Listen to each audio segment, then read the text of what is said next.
Sangaan qotama naannoon qotama yoon itti gadhiis. Sangaan otoo isin itti kennanii ammayyuu isin qeerroodhaa jechuudha. Qeerroon Minisootaa mootummaa dararaa jiru isinila. Haa ta'u mee maqummaa kiyyaa baaqaan ulfullee qeerroo. Maqaan keessanuu qeerroo? Qeerroo. Qeerroon erga waggaa muraasaa mitiiree kan beekame qeerroon kun baay'een beekamu isin dura beekamtan jechuudha. Qeerroo jechuun maal jechuudha mee? Qeerroo jechuun dardara bakka ga'e hammaan tana gartee firra loluu danda'u. Kataphachuu danda'u. Sani. Baay'ee malee isin amma isaanumaa jechuudha. Rabbiin nu godhe alhamdulillah. Isiniif haa ta'u umurii dheeraa jiraadha. Biyyatti isin qonnaan bulaa turtanii. Namni xiqqaalleen akka keenya kanatti haa hamilu jechuu qabna. Shamaa harka fuunee daawwattoota keenyaa kun daawwachaatti kan jirtan tamsaasa kallattiin isiniif darbaatti kan jiru gama Oromoo Diyaaspooraa Miidiyaa haaluma wal fakkaatuun tafaree adaree tiiviidhaan kan isiniif darbu qophii addaati. Har'a xiqqoo ishee magaaluma keessaa gara bakka dhalootaa yaadachuuf jennee waan kutaa Oromiyaa keessa jiru fakkaanna baadiyaa lafa qonnaa jechuudha. Waan manguddoon teenya sila boqonnaa itti fudhattu takkaahuu rahaa itti fudhattu waan biyyatti dalaguu turan waan takkaahuu namni carraan harkatiin kaaka fiyyaa kun baadiyaa takkaahuu keessatti qotee bilaan turin waan abboonni keenya fi akaakonni keenya godhu turan asitti illee nu dabarsu jiranii. Mudannoon sun dhaqqabnee gibira jedhaniitu makalafaa nurraa fuudhani. Malee midhaan isin harkaan fudhanne? Gara Booranaa san wanni midhaan harkaan fudhanne sun dhaqqabne gara Booranaa keenya. Yeroo sana bilisoomtaniitu jechuudha. Warruma loon tikfannaa irra guddaan keenya loon tikfata. Haa ta'u ammoo asitti immoo namoota manguddoota Oromoota argina. Kun akkuma argaatti jirtan naannoo kanatti manguddoota Oromooti kan agarru. Yogguu asitti wal geessanii isa kana qotuudhaan alatti ni haasoftu maal fa'aa haasoftu mee? Biyyatti illee beektu wanta kana. Kuni qaaraadhaa? Qaara. Yeroo gamii booda ga'a wanti kun? Yoo biiteen taatti qomiin labata kabii kana qorsaan oofranii hurree dhufa. Dafee ga'a? Dafee dhufe. Itti gammanna. Umuriin keessan amma meeqa dandeessu? 98. 98? Ayyee ka maali isin jaarsa manguddoodha akkamitti dandeessanii? This is my garden.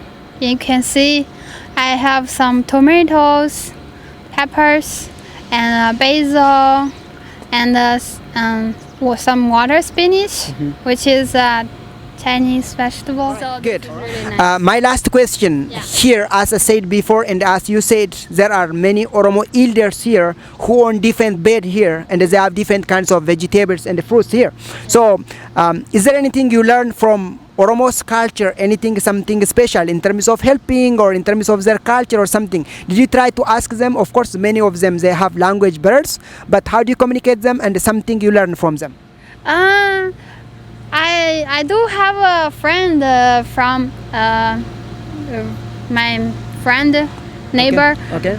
She's from Somalia. Okay, Somalia. Yeah. She tell me they like grow special kind of herb, right? Okay. They usually eat. Okay. And yeah, I've tried that. It's pretty good.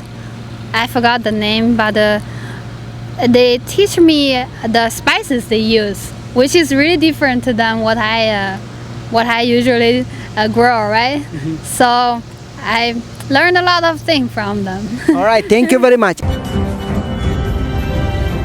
Ayya daawwattoota keenyaa egaa akkuma jalqaba irratti isin beeksisne qophiin kun nu daawwachaatti kan jirtan gama Oromoo Diyaaspooraa Miidiyaa haaluma wal fakkaatuun tafarii adaree tuubii irratti nu daawwachaatti jirtu. Manguddoota Oromoo magaalaa Lakkuu Minneapolis St. Paul gidduu jiraatanii gara giddu galeessaa waliin kan turtii taasisaatti jiru. Turtii keenya keessatti immoo baay'een keenya Oromiyaarraa miila fageeffannee jiruu baqaadhaan biyya bakkee jiraannus waan ittiin biyya keenya yaadannuu danuu qabna. Isaan keessaa tokko qonnaadha. Qonni immoo lafa magariisa badhaatuu taate kan uumamaan Oromiyaadhaaf kenne Oromiyaan jirti jechuudha. Amma manguddoota iddoo kanaa waliin lafa isaan qotanii ooyiruu kana keessatti waan isaan oomishan danuu isin daawwachiisaatti tureera. Kuduraalee fi muduraalee danuu iddoo kanatti kan isaan oomishaatti jiranii namoota iddoo kana keessa jiran keessaa immoo irri jireessi isaanii Oromoo ta'u viidiyoon immoo isin agarsiisuudhaa dandeenyeerra. Haga xumuraatti waliin turaa jenna. Amma immoo namoonni jiruu baqaadhaan jiraatanii manguddoonni buleeyyiin yookiis immoo biyya lafaa kanarraa jiraatanii muuxannoo guddoo qaban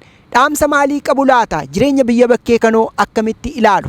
Gaafa biyya keenyarraa miila fageeffannu afaan nutti jijjiiramuun jira, nyaanni nutti jijjiiramuun jira, haalli qilleensaa nutti jijjiiramuun jira. Waan baay'eensaa akka biyya ofiin ta'uu jechuudha. Tarii mudannoo maalii qabu manguddoonni kun? isaan waliin ammallee turtii gabaabduun taasisaa nu waliin turaan isiniin jedha haga xumuraatti qophii keenya immoo gama chaanaalii 16ffaa haaluma wal fakkaatuun keelii reediyoo 101 qabxii 7 nu hordofaan jira itichaa guddataati gara suuqa sanatti immoo tafarii adaree argitu kan akkasitti nu babbareechee miidhagsee isin biraan geessisu jechuudha awwaash awutoodha nu waliin turtii taasisaa biyya bakkee kan akkamitti ilaaltu jireenyi biyya bakkee kun isiniidhaaf maalidha biyya kana dhufuu keessaniif ni gaabbitu laata jechuun osoon biyya jiraadhe ta'e faa jettanii kaastu maal biyya kanaa jaallattani maal immoo biyya kanaa jibbitani biyya faana wal qabsiistanii gaafa ilaaltani mee ishee kana nuuf haasa'ame Ana maqaan kiyya Muhammad Yuyyaan naan jedhan asitti. ayyee Umriin kiyya amata 60 oli. Amata 60 oli. ayyee Biyya hogguu duraa gaafa biyya jirru san xiqqoo wayyumaa nis numa feena. Biyya teenya san. Ammoo ammaan tanaan yoo dhugaa na gaafatte biyya san ijaan gurraan illee dhaga'uun fedhu. Haala isin keessa jirtuu fi jiruu biyya sanii keessa. Duraan dachi qonnaa dachiin teenya bishaan qabdi, muuza qabdi, buna qabdi, jimaa qabdi, kana hunda qabdi dachiin teenya.